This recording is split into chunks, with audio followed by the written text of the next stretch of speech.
Shalom. Ya, Tuhan baik ya. Kalau kita ada sampai hari ini semua karena anugerah Tuhan ya.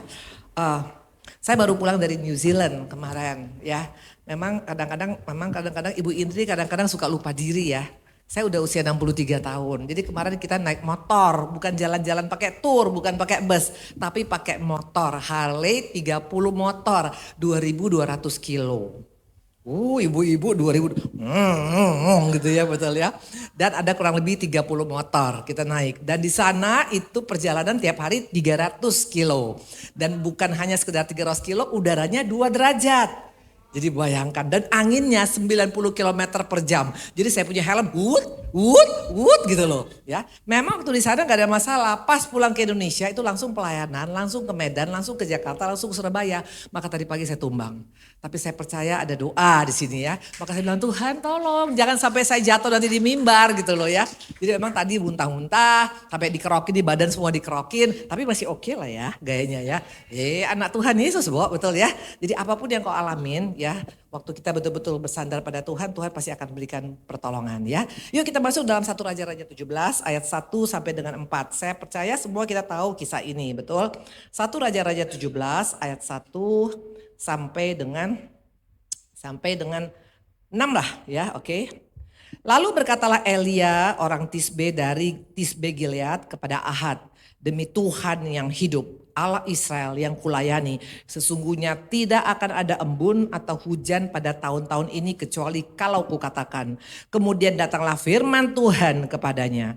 Pergilah dari sini, berjalanlah ke timur dan bersembunyilah di tepi sungai Kerit, di sebelah timur sungai Yordan. Engkau dapat minum dari sungai itu dan burung-burung gagak telah kuperintahkan untuk memberi makan engkau di sana. Lalu ia pergi dan ia melakukan seperti firman Tuhan. Ia pergi dan diam di tepi sungai Kerit di sebelah timur sungai Yordan. Pada waktu pagi dan petang, burung-burung gagak membawa roti dan daging kepadanya dan ia minum dari sungai itu. Sampai di sana firman Tuhan. Bapak-bapak, ibu-ibu, kalau engkau baca firman ini kesannya kayak film Cinderella ya. Ya kayak film Disney ya. Wah, keren banget ya. Nah, tapi ini bukan Disney, ini fakta. Ini adalah cerita yang pernah terjadi, kisah yang pernah terjadi. Nah, kita akan belajar hari ini 3 hal ya. Pertama dikatakan ini bukan keadaan yang gampang, ibu-ibu, betul, bapak-bapak. Bayangkan 3,5 tahun hujan tidak turun. Ini kekeringan total. Di tempat ini mungkin engkau mengalami kekeringan total ya, kering ekonomi, kering keuangan, kering kesehatan, kering rumah tangga, kering pelayanan. Intinya ada kekeringan, bisa. Pertanyaan, apakah Elia juga mengalami kekeringan? Yes. Padahal dia siapa yang gak tahu, dia nabi hebat. Dia sekali berdoa, api dari surga turun. Dia bisa bunuh 400 nabi Baal. Dia adalah orang yang sangat mengasihi Tuhan. Dia adalah nabi yang dipakai luar biasa. Bisa gak mengalami kekeringan? Bisa. Makanya jangan pernah kau pikir dengan saya pikir, kalau saya sudah ikut Tuhan automatically gak akan ada masalah. Orang bisa kekeringan, kita juga bisa. Orang masalah rumah tangga bisa, kita juga bisa. Bisa. Orang punya penyakit kanker, engkau juga bisa. Bisa. Jangan pernah pikir kalau engkau sudah sungguh-sungguh pada Tuhan, automatically tidak mungkin ada apa-apa dalam hidup kita. Itu salah besar. Elia mengalami kekeringan. Kalau itu apa bedanya Bu Indri? Ada bedanya. Itu apa? Ada peluputan Tuhan, ada pemeliharaan Tuhan, ada penyertaan Tuhan, ada proteksi Tuhan. Ini bedanya. Makanya jangan takut dengan masalah. Tadi udah diwanti-wanti saya tadi sama Neti, Bu nanti jangan terlalu heboh ngomongnya, takut sakit lagi loh. Tapi saya kalau udah ngeliat wajah ibu-ibu tempat ini langsung semangat gitu loh ya. Ya karena itu dari Tuhan ya. Jadi dikatakan ada kekeringan, Elia ngalamin. Bukan berarti karena 3,5 tahun hujan gak turun, tiba-tiba hujan turun di rumahnya. Enggak seperti itu. Seringkali engkau pikir kalau engkau ikut Tuhan, orang lain boleh hancur, gua gak akan bisa hancur. Karena gua gak pernah dapat masalah. Siapa bilang? Bisa ada masalah, bisa. Ibu ini masalahnya banyak, aduh luar biasa.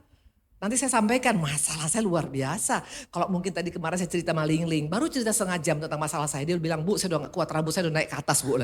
Baru setengah jam, hanya mendengar, belum mengalamin. Padahal ibu ini dalam pelayanan, yes. Melakukan kehendak Tuhan, yes. Bisa terjadi, bisa.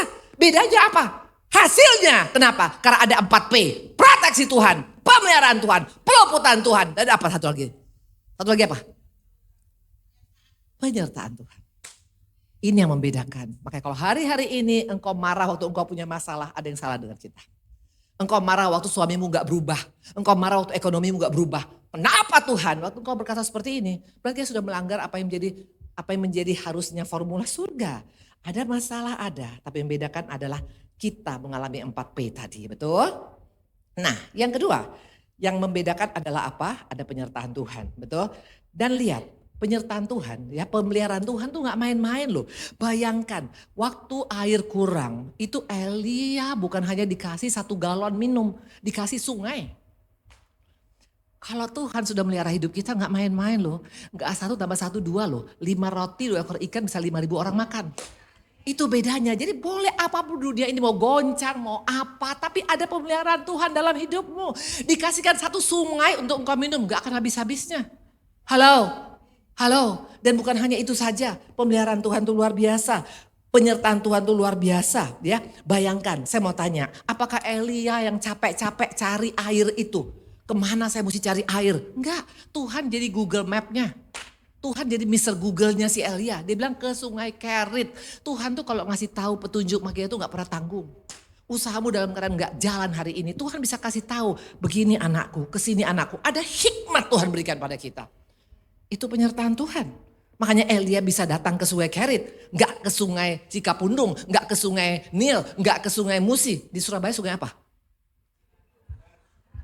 Sungai Berantas. Enggak. Persis datang ke sungai apa tuh namanya ke sungai Kerit dan di sana dia boleh minum. Itu yang kedua. Dan yang ketiga kalau kita lihat, waktu Tuhan memelihara hidupmu, waktu Tuhan menyertai engkau, buka Matius 22 ayat 2 dan sampai dengan 4. Tuhan kita gak pernah tanggung loh, dia bukan Allah yang biasa-biasa, dia Allah yang gaspol. Jadi masalahmu boleh ada, tapi penyertaan Tuhan, pemeliharaan Tuhan tuh luar biasa. Hal kerajaan sorga seumpama seorang raja yang mengadakan perjamuan kawin untuk anaknya. Ia menyuruh pula hamba-hamba lain, pesannya, katakan kepada orang-orang yang diundang, sesungguhnya hidangan telah kusediakan, lembu-lembu jantan, ternak-ternak piaraanku telah disembelih. Semuanya telah tersedia. Datanglah ke perjamuan kawin itu. Menu surga tuh gak tanggung. Kalau kita menikahkan anak, menunya tergantung, betul? Kita pilih nih, mana yang gak terlalu mahal tapi orang kenyang pulang, betul? Tapi kalau menu surga, semua ada di sana. Kau mau minta apa aja semua ada. Jantan bicara tentang yang sempurna. Peliharaan berarti kesayangan Tuhan. Apapun Tuhan berikan bagi engkau dan saya kalau kita dalam pemeliharaan Tuhan. Maka jangan pernah takut waktu engkau mengalami kekeringan. Karena Tuhan katakan, aku sediakan semuanya. Tinggal makan, gak perlu masak di dapur, gak perlu ngatur piring. Tinggal duduk manis makan. Oh, ini bicara tentang roh yang menikmatin. Dunia ini belum tentu engkau bisa menikmatin walaupun engkau kaya. Tapi kalau engkau dipelihara Tuhan, engkau punya dan engkau bisa menikmatin. Halo. Coba kita buka di sini ya. Coba kita buka yang berikutnya lagi. Coba lihat ini. Ya, kita buka lagi yang berikutnya dikatakan di sini. Bisa menikmatin. Nah, satu lagi yang paling hebat.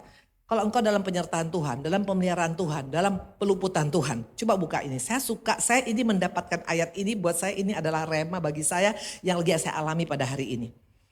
Coba buka. Kejadian 29 ayat 20. Jadi bekerjalah Yakub 7 tahun lamanya untuk mendapatkan Rahel. Tapi yang 7 tahun itu dianggapnya seperti beberapa hari saja. Karena cintanya kepada Rahel. Bapak-bapak, ibu-ibu kalau engkau baca ayat ini apa yang kau dapat? Coba. Dikatakan Yakub kerja 7 tahun dengan Laban, betul? Untuk mendapatkan Rahel. Itu biasa. Orang kerja 7 tahun untuk dapat bekerja, untuk dapat gaji naik. Tapi dikatakan tadi ada hal apa? Tapi 7 tahun dirasakannya seperti beberapa hari. Apa artinya ini? Yes, di tengah masalah engkau bisa menikmati masalah. Itu kalau bukan menu Tuhan gak mungkin ibu-ibu. Saya mau kasih kesaksian sedikit. Keluarga saya itu tanggal 20 nanti itu akan dipilotkan. Rumah sakit daripada ibu saya, namanya Rumah Sakit Herna. Herna itu adalah kepanjangan nama mama saya, Hermina Napitupulu. Tahun 70 rumah sakit yang terbesar di Sumatera Utara adalah Rumah Sakit Ayas, ibu saya ini. Paling terkenal dengan kamar hampir 300 kamar, betul? Dan semua orang dokter-dokter yang paling canggih semua ada di sana. Itu rumah sakit yang nomor 1 di Sumatera Utara. Tapi sesudah ibu saya meninggal, saya meninggal terjadilah mulai keributan. Biasalah ya, hanya gara-gara 1 meter aja orang bisa ribut, betul. Gara-gara tanah kuburan bisa ribut. Apalagi kalau rumah sakit 3 hektar, betul pasti ributnya luar biasa. Dan kami ribut 31 tahun sampai hari ini. Dan karena ribut akhirnya tutup.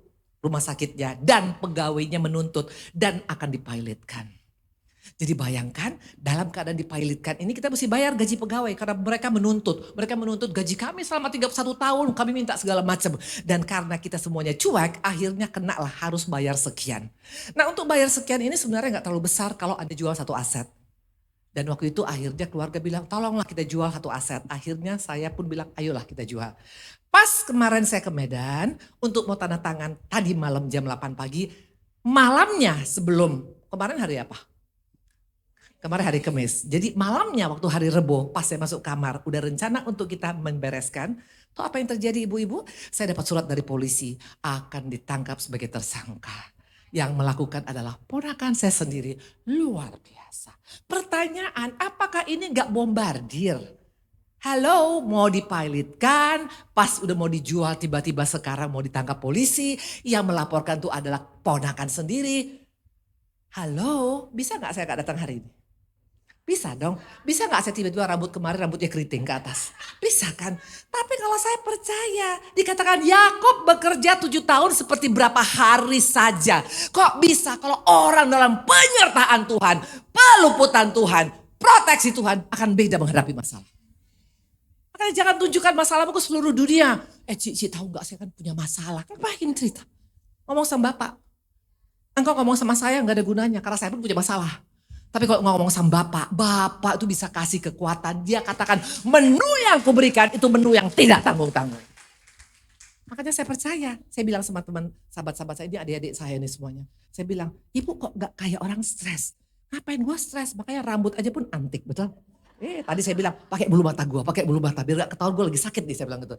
Karena buat saya tahu pemeliharaan Tuhan. Tuhan udah bilang ku sediakan lembu jantan, binatang piaraanku. Artinya Tuhan bertanggung jawab atas hidup kita. Kalau engkau hidup benar di mata Tuhan. Bukan karena engkau main-main dengan dosa ya. No, kalau engkau sudah melakukan kehendak Tuhan. Sudah berusaha untuk berikan yang terbaik bagi Tuhan. Tuhan protek kita. Ada kekeringan ada gugatan ada mau dilaporkan polisi ada masuk penjara ada. So what gitu loh. Apakah Petrus gara-gara dia ditangkap dia jadi stres? Enggak, karena dia tahu proteksi Tuhan. Dia tahu pemeliharaan Bapa. Dia tahu peluputan Tuhan. Makanya kenali Allahmu, baru engkau akan berbeda menghadapi masalah. Amin. Makanya jangan tanggung, jangan jadi Kristen biasa-biasa, Kristen yang kenal Yesus. Akan beda cara menghadapi masalah. Halo? Halo? Orang-orang yang tahu kenal Bapak itu beda loh gayanya. Beda kayaknya. Ini kok gayanya. Nah, itu gak kenal Bapaknya betul. Ya, lo bayangkan mau dipilotkan nanti tanggal 20 Oktober, buat 8 hari lagi. Dan kalau dipilotkan itu namanya besar ada ditulis. Keluarga Pardede, anak-anak itu tulis salah satu Indri Pardede. Halo, tapi saya percaya enggak akan terjadi. Itu iman saya. Karena aku percaya Bapakku tidak akan permalukan anaknya. Beda. Tepuk tangan buat Tuhan Yesus. Halo, harus engkau kenali Bapakmu. Ya, kan bagaimana cara kenali Bapak Bu Indri? Nah ibu-ibu, ini saya bawa apa nih? Luar biasa loh, cantik banget nih. Bukan ini. Ini apa? Celengan ya. Ada kertas, boleh ada yang punya kertas? Boleh gak saya minta kertas? Kecil-kecil aja. Nah kecil-kecil. Boleh? Enggak kertas, yes. Ya. Mau kenali Bapakmu? Tahu apa rahasia kenapa Yosua bisa sampai ke tanah perjanjian? Padahal Yosua itu siapa? Hanya cuma jongos Musa loh. Jongos Musa gak selevel dengan Musa. Tapi berhasil membawa bangsa Israel ke tanah perjanjian. Tahu apa rahasianya? Hanya cuma Tuhan bilang Yosua perkatakan firmanku siang dan malam. Renungkan dan jangan melenceng ke kanan kiri. Maka apapun kau kerjakan berhasil. Makanya hari-hari ini mesti punya deposit. Mesti punya tabungan. Ini tabungan. Tiap hari kau masukkan firman Tuhan. Hari ini kau masukkan firman Tuhan. Bilur-bilur Tuhan memberikan aku kesembuhan. Masukkan. Itu tabunganmu. Kalau engkau mau kenal Allahmu, jangan hanya kau tabung utangku berapa. Rumahku mau diambil sama bank. Itu bukan tabungan. Tabungan yang benar adalah masukkan firman Tuhan setiap hari di dalam tabunganmu. Apalagi kau masukkan. Masukkan. Satu orang sungguh-sungguh sisi rumah selamat. Makanya kau gak usah ragu dengan suamimu. Masukkan ke tabunganmu. Film War Room itu bagus. Coba kalian nonton. Setiap dia dapat firman itu dia tulis di dinding pakai scotch. Apa tuh tape? Apa tuh namanya yang kertas tempel. Dia tempel. Kamarnya kecil coba. Gak perlu kamar sebesar 5.000 meter. Cukup kamarmu 2x3. Tapi setiap pagi kau datang, kau tempel firman Tuhan. Aku percaya Tuhan ini adalah tabunganku Tuhan. Lihat apa yang kau percaya akan terjadi dalam hidupmu. Beli tabungan nanti. Jangan minta ini. Ini buat Jenny punya, betul? Beli tabungan, masukkan setiap hari. Karena engkau tidak akan mengenal Bapamu kalau engkau tidak punya tabungan. Engkau menabung harta, menabung berlian, menabung deposit, menabung dolar. Gak jadi jaminan. Tapi kalau engkau menabung firman Tuhan, akan beda. Maka dikatakan apa rahasia daripada Daud? Masalahnya banyak, istrinya, anaknya, orang tuanya, rakyatnya. Tapi kenapa dia bisa sampai finishing well? Karena dia tabung. Barang siapa berbahagialah orang yang merenungkan firman Tuhan siang dan malam. Apa saja yang dikerjakannya berhasil. Tabungan kita adalah firman. Kalau engkau mau menabung firman, mulai sekarang start. Buat dapat kau firman hari ini. Tulis di kertas kecil, masukkan ke tabungan. Kalau engkau punya kamar doa, buat di kamar doa. Karena kadang-kadang gak bisa ingat dari sini. Tapi kalau engkau punya, kau akan lihat nanti. Tuhan yang ini sudah terjadi luar biasa Tuhan. Terima kasih Tuhan. Anak orang benar tidak akan hidup minta-minta. Anak saya sudah masuk sekolah dengan dapat posisi yang bagus. Terima kasih Tuhan. Kau akan terkagum-kagum. Kau akan semakin mengenal Allahmu. Tapi kalau engkau hanya cuma aminkan tapi gak pernah kau tabung. Itu akan lupa. Makanya saya gak takut sedikit pun. Kakak saya, semua abang saya sudah stres. Jadi bagaimana nanti kalau kita dipilotkan? Kalau aku sih yakin kalau Tuhan belum mau pilotkan gak akan terjadi. Mau siapapun yang bikin. Tapi kalau memang Tuhan izinkan juga itu berarti itu kehendak Tuhan. Jadi gak usah takut. Karena Bapa kita lebih tahu yang terbaik bagi anak kesayangannya. Amin. Nah itu yang kedua. Yang pertama tadi adalah apa? Semua orang bisa punya masalah. Kekeringan bisa kita alamin. Bukan hanya orang fasik, tapi orang benar pun bisa mengalami. Elia bisa mengalami kekeringan, betul? Jelas dikatakan, makanya sampai akhirnya dia mesti ke sungai Kerit. Tapi ingat, ada 4P walaupun engkau mengalami kekeringan. Penyertaan Tuhan, pemeliharaan Tuhan, peluputan Tuhan, proteksi Tuhan. Dan terbukti, Elia bukan hanya dapat air, tapi dapat sungai untuk minum. Halo, dia dapat makanan. Menu surga itu bukan tanggung-tanggung, semua disediakan sama kita, tinggal engkau mau pilih yang mana. Dan gak bayar lagi. Kalau makan di restoran bayar, betul? Kalau menu dari surga gak bayar. Dan bukan hanya itu, walaupun engkau kerja 7 tahun, seperti berapa hari, dalam masalah pun, belum beres masalah pun, engkau bisa tetap menikmati masalah itu. Itu yang luar biasa. Bahkan bukan hanya menikmati, bisa jadi berkat. Buka Kejadian, coba lihat.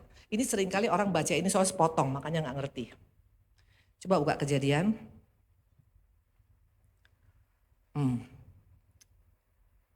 Kejadian. Sebentar ya. Kejadian. Di mana ya yang Tuhan bicara kepada Abraham. Sebentar. Sebentar ya. Oke, saya mungkin nggak sempat tulis ayatnya. Tapi intinya seperti ini. Intinya seperti ini. Waktu Tuhan berbicara kepada Abraham. Siapa yang mengutuk engkau akan dikutuk, siapa yang berkati engkau akan diberkati, betul? Ayatnya saya lupa tuh di Kejadian berapa. Nah terus dibilang Tuhan begini, melalui engkau nanti orang akan diberkati, betul? Ibu-ibu ngerti gak ini artinya apa? Apa artinya? Artinya kalau engkau dalam pemeliharaan Tuhan, kita bukan hanya mengalami masalah, di tengah masalah pun kita bisa jadi berkat bagi orang lain. Itu yang keren banget. Engkau bisa berkat di tengah masalah. Nah itu yang kedua tadi ya. Nah sekarang yang ketiga, pertanyaan saya. Ya yang ketiga sekarang. Coba saya tanya, yang ketiga. Tadi kan pertama adalah apa? Bahwa setiap orang benar atau orang fasik bisa punya masalah. Kedua perbedaannya adalah apa? Ada P4 betul? Penyertaan, pemeliharaan. Apalagi? Proteksi dan apa? Apa? Peluputan. Nah makanya untuk bisa tahu itu you have to know your God well. Betul? Cara untuk tahu Tuhanmu dengan cara benar, tabung mulai sekarang. Firman Tuhan kau tabung. Karena waktu engkau menabung firman Tuhan, waktu engkau punya masalah firman itu yang akan datang sebagai kita. Itu kekuatan kita, betul?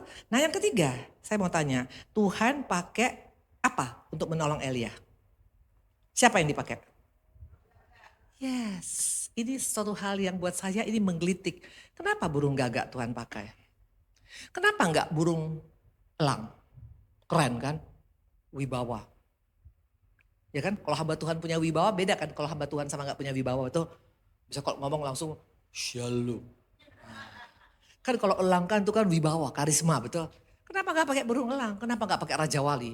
Bagai Raja Wali, wah itu wah kekuatan besar. Kenapa enggak pakai cendrawasih? Keren kan cendrawasih? Betul? Bulunya kecik kecik kecik kecik, betul ya? Kan keren ya? Kenapa pakai si burung gagak? Udah jelas burung gagak ini elek. Halo? Dunia tahu ini burung gagak ini elek. Apalagi saya masih ingat waktu saya kecil, asal ada burung gagak saya bilang ada yang mati, ada yang mati, ada yang mati. Betul? Betul? Dan suaranya pun jelek, betul? Wak, wak, wak, betul? Kalau misalnya burung nuri masih enak suaranya. Kok kenapa burung gagak? Ibu-ibu menurut ibu-ibu kenapa? Kenapa burung gagak? Kenapa enggak burung merpati? Kenapa enggak misalnya burung cendrawasih? Kenapa enggak sekarang misalnya burung apa? Burung Raja Wali? Kenapa enggak burung elang? Ya, bagus banget. Artinya Tuhan kita enggak pilih bulu. Setiap engkau dan saya mendapatkan kesempatan yang sama untuk menjadi partner kerja Tuhan. Makanya hari-hari ini kalau engkau hidup dari tergantung apa kata manusia, engkau akan capek. Kalau manusia bilang, ih jeleknya, hitamnya, paruhnya jelek, badannya kecil, nggak punya otot, suaranya elek. Kalau engkau hidup dari dunia, engkau akan stres. Halo, saya ada punya satu orang ibu, anak rohani saya, rupanya dia dalam keadaan punya utang banyak. Jadi dia stres, asal ketemu dia datang kemana-mana, tolong nggak boleh nggak pinjam. Padahal dia orang kaya, tapi belum bisa jual asetnya. Terus saya bilang, kenapa mesti sampai mengemis ke kanan kiri ke depan belakang? Engkau punya rumah 5.000 meter, kenapa gak dijual aja rumahnya? Tinggal di apartemen, orang tinggal seorang diri. Betul? Kan gak ada alasan untuk sampai susah. Rumahnya harga ratusan miliar, utangnya cuma 20 miliar. Kan tinggal jual rumah, bayar utang, gak usah ngemis ke orang kanan kiri. Tahu dia bilang apa? Nanti kalau saya jual rumah saya, apa kata orang-orang tentang saya? Dari yang 5.000 jadi cuma apartemen yang 300 meter. Apa nanti kata orang? Malu, malu. Kalau di tempat ini kalau engkau hidup dari pendapat orang kau akan stres. Capek ibu-ibu, mau engkau baik pun tetap dibilang gak baik. Mau engkau hebat pun tetap di belakang dibilang alah paling oplosan. Tapi kalau engkau hidup dari apa kata Tuhan, itu beda. Hidupnya santai, datar. Maka saya bilang, lihat saya waktu itu, waktu saya dalam keadaan diproses Tuhan. Saya turunkan, saya punya derajat. Dari rumah yang sekian ribu-ribu meter, di daerah kelas 1 Medan. Saya tinggal di Bandung, daerah Bojongkoneng, tempat jin buang anak, 125 meter. WC jongkok. Loh, emang masih itu Tuhan bawa, kenapa enggak? Jadi nanti apa kata orang? Malu kan kata orang segala macam. Gue gak hidup dari apa kata orang, gue hidup dari apa kata Tuhan. Waktu engkau hidup dari apa kata Tuhan, sama Tuhan tinggal balikan tangan, dikembalikan 30, 60, 100 ribu kali lipat. Maka jangan di sini jaim. Tapi anak saya sekolahnya mau sekolah internasional Bu Indri. Biar baru lahir langsung bahasa Inggris. Kalau memang belum level, belum bisa, ya itu mungkin dulu anak pertama. Anak ketiga gak bisa, emang kenapa rupanya? Anak saya betul-betul itu sekolahnya sekolah yang biasa banget. Tapi lihat kalau engkau dalam penyertaan Tuhan, sekarang mereka semua menjadi anak yang luar biasa. Bukan masalah sekolah Inggrisnya, sekolah internasionalnya. Penyertaan Tuhan, pemeliharaan Tuhan itu jauh lebih luar biasa. Jangan takut dengan apa kata orang. Halo, kalau engkau takut dengan apa kata orang, engkau akan capek hidup ini. Waktu saya gak punya mobil, so mau diapain? Ya gak apa-apa, naik angkot lah. Rame-rame, tapi kita seru, kita nikmatin angkot. Pak, angkotnya kita sewa ya sendiri ya, biar kelihatan keren gitu loh. Jadi kayak mobil sendiri gitu loh. Ya saya pelayanan ke Lampung, itu pas mau ke stasiun, itu pakai angkot, kita 10 orang semuanya. Tapi kan keren, mobil pribadi gak perlu bayar, dia punya pajak mobil, betul? Waktu engkau bisa menikmatin, itu orang yang mengenal Allahnya. Jangan tunggu sampai engkau pakai Mercy dulu baru engkau berkata, Allahku luar biasa. Kenapa rupanya pakai angkot? Masih mending pakai angkot daripada engkau sekarang pakai kursi roda, betul? Halo? Jangan dari apa kata orang, tapi apa kata Tuhan. Itu jauh lebih ringan hidup kita. Nah, ini dikatakan Tuhan mau tunjukkan pada kita. Siapapun engkau bisa jadi partner kerja Tuhan. Tuhan bisa pakai hidupmu, Tuhan bisa angkat hidupmu. Asal engkau bisa belajar dari burung gagak hari ini. Pertanyaan, kenapa burung gagak Bu Indri? Tuhan mau tunjukkan bahwa siapapun bisa dipakai oleh Tuhan. Yang kedua, kenapa Tuhan pakai burung gagak? Karena burung gagak sudah merdeka hidupnya. Ini rahasia. Jadi kalaupun kau jelek, peot, miskin, tapi gak merdeka, gak akan bisa. Harus merdeka hidupnya. Mana bukti orang yang merdeka hidupnya? Kita akan bongkar satu-satu. Betul? Burung gagak. Pernah gak ngeliat burung babak stres? Pernah gak ngeliat burung gagak stres? Kenapa sih muka gue jelek banget? Kenapa sih badan gue kenapa hitam banget? Gak pernah. Betul? Burung gagak sudah merdeka dari mengasihan diri sendiri. Kalau engkau hanya melihat orang lain yang hebat, engkau akan stres. Lihat di bawah kita masih banyak yang lebih stres. Burung gagak lihat. Burung-burung lain mungkin cantik tapi dalam sarang, dalam sangkar. Mau pilih mana? Jadi jelek tapi dimasuk dalam kurungan walaupun cantik. Gak bisa bergerak, hanya cuma gitu. Dia lihat, oh itu ada burung bagus. Tapi dalam sarang, dalam sangkar emas. Gua walaupun jelek-jelek gue bisa bebas terbang. Maka dia bisa bersyukur. Atau dia lihat mungkin burung itu gak dalam sangkar emas. Tapi siap dimasak di restoran Meistar. Dia gak dimasak. Kalau engkau bisa melihat yang di bawah lebih di bawah kita, engkau bisa bersyukur. Makanya kenapa burung gagak Tuhan pilih. Burung gagak gak stres dengan kehitaman dia. Burung gagak gak stres dengan suaranya yang parok. Nggak. Tapi ini kadang-kadang kita stres, dikit-dikit stres. Ya, ibu sih gak pernah ngalamin seperti saya. Kalau kalian bilang gak pernah ngalamin, coba sebut semua aku pernah ngalamin dalam hidup ini. Masalahnya apakah engkau mengasihan diri sendiri atau engkau masih bisa bersyukur dengan apapun keberadaanmu. Halo, kalau engkau nggak sendiri-sendiri kelihatan. Yang diomongin tiap hari hanya cuma nggak tahu lah. Ipar saya nggak ngerti Bu Indri kok gitu Mas.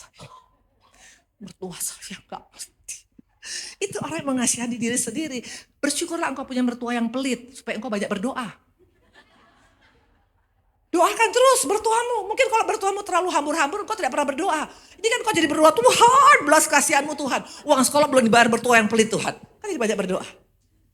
Halo, burung gagak nggak mengasihan diri sendiri. Tapi wanita Kristen banyak mengasihan diri sendiri. Dari mana ketahuan? Ketemu, ngomong aja. Konseling sama saya. Nggak sampai 10 menit saya tahu. Ya ibu, kenapa ibu? Ini mah. Saya langsung bisa rasakan.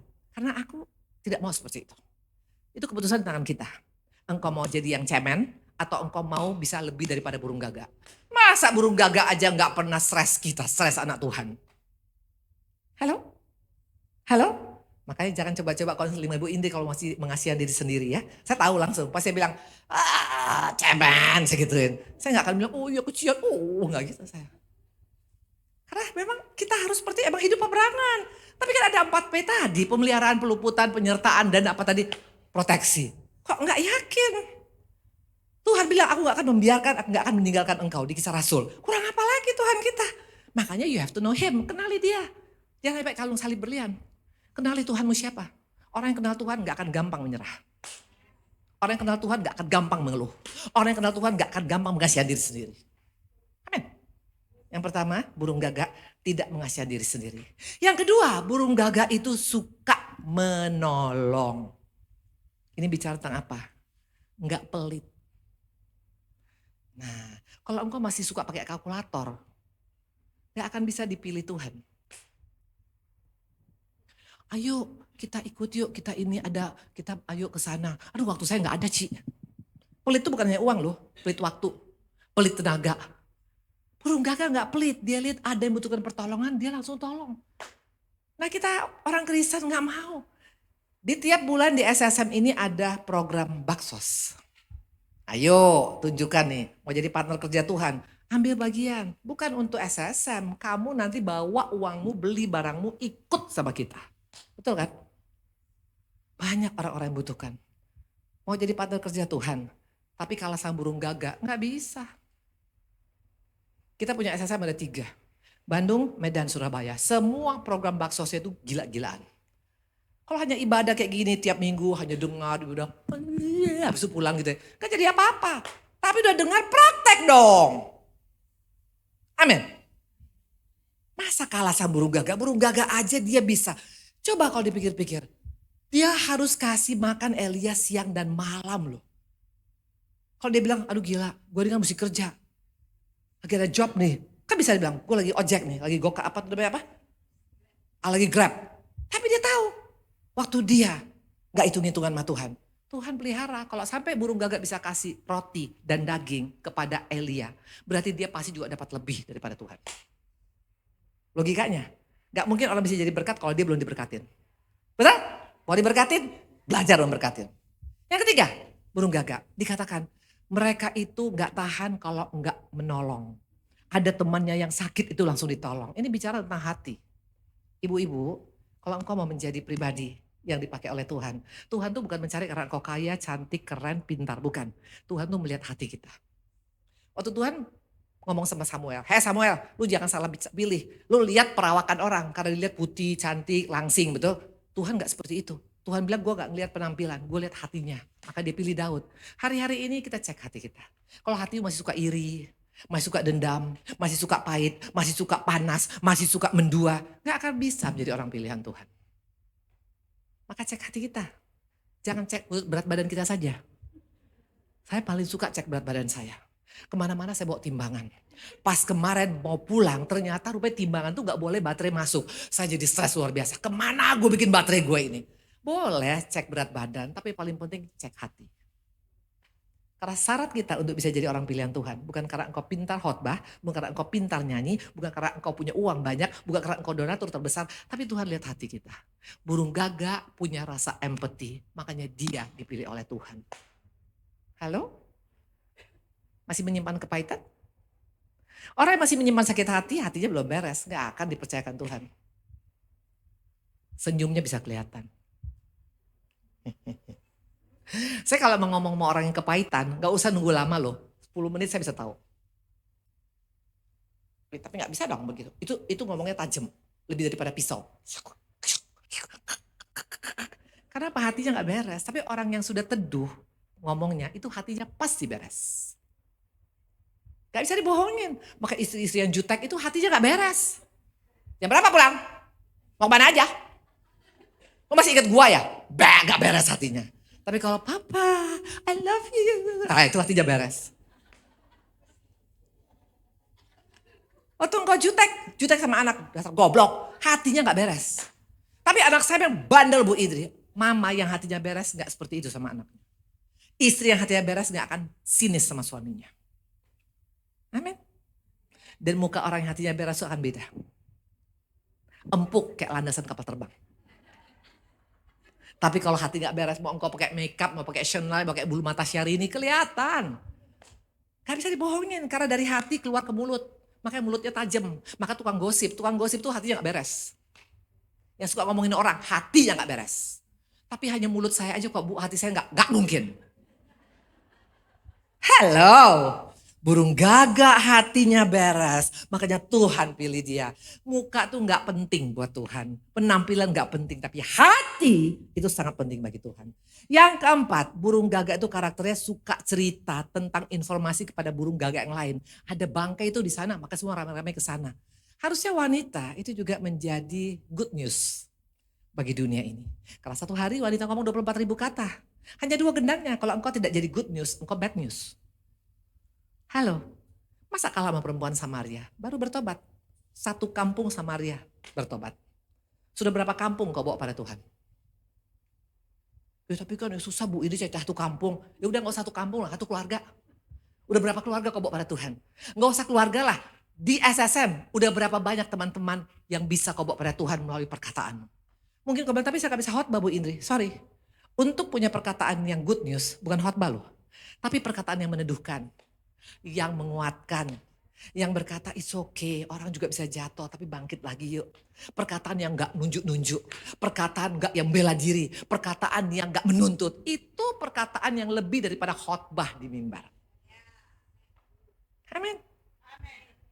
Istri-istri yang perkataannya meneduhkan tuh kelihatan wajahnya. Betul, suami maka bilang, saya rasanya kalau jauh dari kamu gak bisa. Karena istrinya itu kayak pakai payung. Jadi teduh, panas matahari pun dia teduh. Karena istri bilang, papa udah minum, udah makan. Kamu capek? Beda loh. Kalau dia bilang, mana duit? Yakin itu perkataan yang good news. Makanya suaminya asal pulang bulu kuduk merinding. Tapi kalau engkau perkataannya meneduhkan, makanya gak heran Tuhan mencari orang-orang yang jadi good news. Hanya ada 2 gendangnya, good news atau bad news engkau. Amin. Burung gagak itu good news. Dia kasih informasi yang baik kepada teman-temannya. Maka waktu ada bangkai di sana, semua rame-rame ke sana. Semua menikmati makanan bersama-sama. Amin. Yang kelima, burung gagak. Dia gak pernah takut ambil makanan dari elang loh. Dia bisa caplok. Artinya apa? Burung gagak itu tidak gampang menyerah. Engkau berkata engkau mau jadi partner kerja Tuhan. Tapi belum apa-apa udah bilang, capek Bu Indri. Gak kuat. Sampai kapan? Itu bukan burung gagak. Burung gagak tidak takut. Elang tuh lagi makan ikan dicaplok sama burung gagak. Kalau engkau nyalinya nyali tempe, yakin mau dipakai oleh Tuhan. Tidak ada istilah menyerah sama Tuhan. Tidak ada istilah capek dalam pernikahan. Tidak ada istilah gak kuat dalam Tuhan. Kalah burung gagak. Dan yang terakhir yang keenam, burung gagak waktu Tuhan bilang, aku perintahkan kata Tuhan, burung gagak akan beri engkau makan pagi dan malam. Burung gagak langsung bergerak. Artinya apa? Burung gagak saja taat. Kita banyak ngeles. Taat gak harus ngerti dulu. Tapi nanti gimana kalau saya bikin tapi dia gak kayak gitu. Begitu. Kata perintah Tuhan, hei istri, hormati suamimu, hormatin. Mau dia kasar, mau dia nggak berubah, hormatin. Jangan pertanyakan Tuhan, tapi percayakan perintah Tuhan. Tapi bagaimana Tuhan? Kalau dia benar, oke lah. Tapi masa Tuhan suruh saya taat untuk saya bisa ngampunin dia, ngalah sama dia. Kalau engkau seperti itu, berarti kau kalah dengan burung gagak. Burung gagak nggak nanya nih, itu si Elia siapa sih? Masa gue mesti kasih makan terus-terusan? Enggak. Jangan pertanyakan Tuhan. Firman Tuhan jangan dipertanyakan. Gak usah ngerti dulu, lakukan aja. Engkau lakukan, nanti Tuhan kasih pengertian. Jangan minta ngerti dulu, baru lakukan. Enggak seperti itu. Halo. Waktu engkau taat, ini orang akan dipakai oleh Tuhan. Taat gak bisa pakai discount card. Tidak tergantung syarat, tidak tergantung sikon. Kalau baru aku taat, itu bukan taat. Itu Mister Taat. Amin. Bagaimana hari-hari ini? Mau jadi partner kerja siapa kita? Iblis apa Tuhan? Gak ada pilihan, cuma hari dua. Kalau mau partner kerja Tuhan, gak usah belajar jauh-jauh ke Amerika. Ke sekolah pendidikan di Amerika. Belajar hari ini dari burung gagak. Yang pertama dikatakan, dia sangat-sangat tidak self-pity. Dia tidak mengasihan diri sendirinya. Dia gak gampang berkata, mentang-mentang aku janda, mentang-mentang aku miskin, mentang-mentang aku jelek, mentang-mentang aku gak punya apa-apa. No, karena hidup kita bukan dari pendapat manusia, pendapat Tuhan. Amin. Orang yang percaya diri itu beda loh, cara jalannya beda. Mau. Tapi kalau gak percaya diri, nanti kalau diajak ngomong, ibu gimana? Dulu saya di sana. Kenapa? Karena keluarga saya semuanya orang-orang kaya. Suami saya dengan saya pas-pasan. Apalagi suami saya masuk penjara. Jadi mereka gak lihat sebelah mata. Makanya dulu saya paling minder sama keluarga saya. Aslinya paling minder. Kenapa? Karena saya belum tahu saya adalah partner kerja Tuhan. Kalau sekarang sudah aku tahu siapa diriku, siapa Tuhanku. Beda. Makanya kenali Allahmu. Banyak renungan firman, tabung tuh firman tiap hari supaya engkau makin kenal Allahmu. Yang kedua, jangan hitung-hitungan sama Tuhan. Tuhan bilang anakku bergerak. Oke Tuhan, mesti cap mau sama Tuhan. Jangan pakai, gak bisa dong Tuhan. Menurut perhitungan saya, kalau Tuhan udah suruh bergerak, bergerak aja. Bergerak aja. Percayalah Allah itu bertanggung jawab. 4P, pemeliharaan, peluputan, penyertaan, proteksi, kurang apa lagi. Kalau dunia yang ngomong itu hanya slogan, itu hanya propaganda, percayalah. Itu hanya iklan produk, tapi kalau Tuhan yang ngomong itu beda. Betul? Yang ketiga dikatakan apa? Check your heart. Kalau hatimu masih bimbang, hatimu masih marah, hatimu masih kecewa, hatimu masih sakit, hatimu masih dalam keadaan iri, jangan mimpi engkau punya kesempatan menjadi partner kerja Tuhan. Amin. Tapi kan Bu Indri, tapi kan ibu gak pernah ngerasakan. Coba, apa yang gak pernah saya rasakan? Pengen tahu. Dikhianatin suami, pernah? Dikhianati keluarga, pernah? Gak dianggap keluarga, pernah? Semua aku paketnya komplit. Cek, ayo. Tapi responmu yang menentukan mau engkau jadi partner kerja Tuhan atau tidak. Karena kalau engkau berharap saya mau jadi partner Tuhan, tapi gak boleh ada masalah, gak boleh ada gosip, gak boleh ada tusuk belakang. Gak bisa. Gak bisa, betul? Hari-hari ini tinggal pilihan di tangan kita. Mau jadi siapa engkau? Partner kerja Tuhan atau partner kerja iblis? Tuhan memberkati. Saya undang pemusik. Tepuk tangan buat Tuhan Yesus. Mau diberkatin? Mau jadi burung gagak? Atau mau jadi burung dalam sangkar? Atau burung yang mau dimasak di mestar? Mau yang mana? Kalau saya pengen, kalau burung gagak bisa dipakai dengan keterbatasannya, aku juga mau Tuhan. Gitu loh harusnya perkataannya. Amin.